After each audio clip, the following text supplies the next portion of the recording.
Good morning. John Pucci, 100 Sheridan Square. Earlier this summer, the council, I don't quite remember which ones did and which ones didn't, vote for a resolution not allowing your public residents to discuss back and forth directly with their elected officials. If elected, I ask each and every one of you, one of the first things that you would do in January, will you rescind the public comments gag order? Thank you. Thank you. We'll start with the Republicans this time. Phil Gunther. John, as you know, I did not support those changes to public comment. I think they are too restrictive. They do not allow individuals to have their questions clarified or to engage in a dialogue with their elected officials. We serve at your pleasure. You elected us. If you have a question that I have not addressed completely, you have every right to ask me to clarify my response. I think the rules are ridiculous. They are probably the most restrictive of any governing body in New Jersey. Thank you. Frank Kern.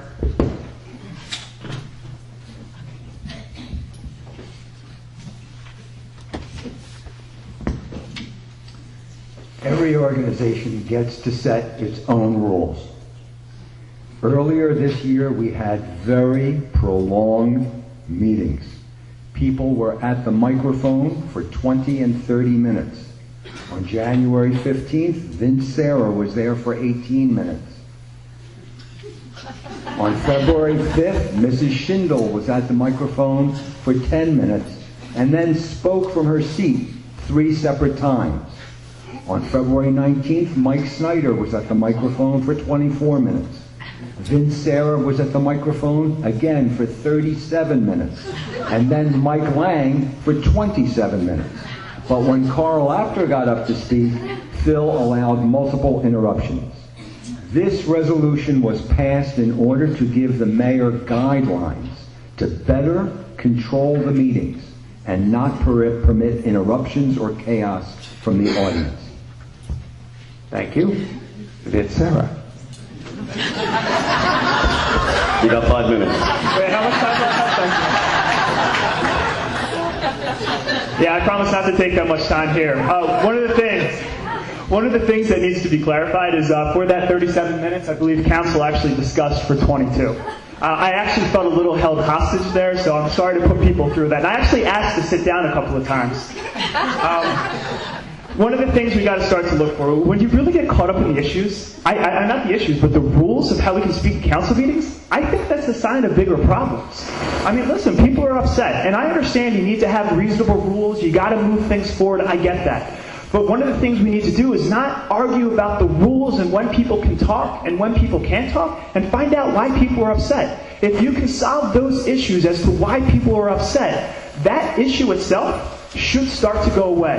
And I'll tell you this, no matter what question anybody has for me, if I can't sit there at a council meeting or any type of meeting and answer that question, I will spend time with them after the meeting to make sure that their issues are handled, because that's what this government needs to be about.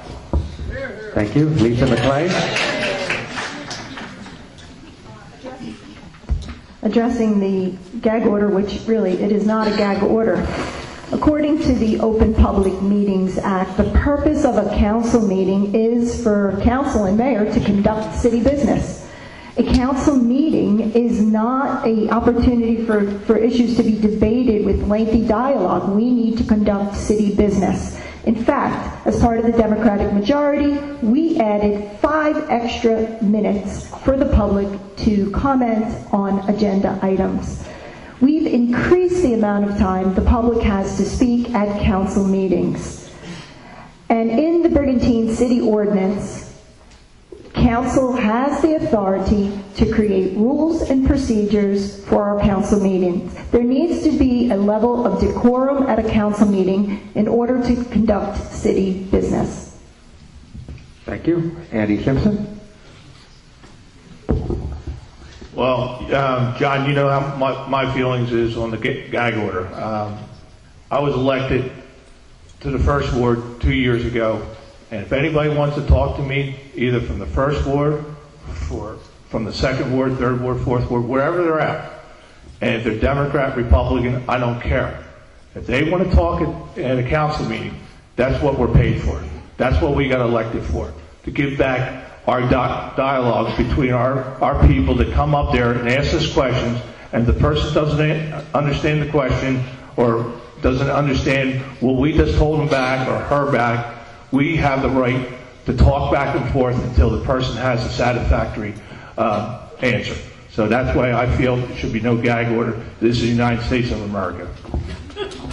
Thank you. Robert Polillo? Yeah, again, I don't quite see it as a gag order, but in fact, what I did see is that when the Democratic majority took control, they actually added more public comment. There was only 5 minutes of comment for public agenda only. The Democrats opened up another session where each candidate, or I'm sorry, each person get up and talk for 5 minutes about anything on their mind. The great thing about a council manager form of government is you have a manager that if you have issues with the government, you can go directly to her. If you're not getting that satisfaction, then you know what, come on out. Talk to your councilman, get out there. I think you should definitely do that. But there's protocol. Like I see, my buddy Vince got 37 minutes. I break when I get a microphone. I only got 5. He didn't even let me get my name out, Phil.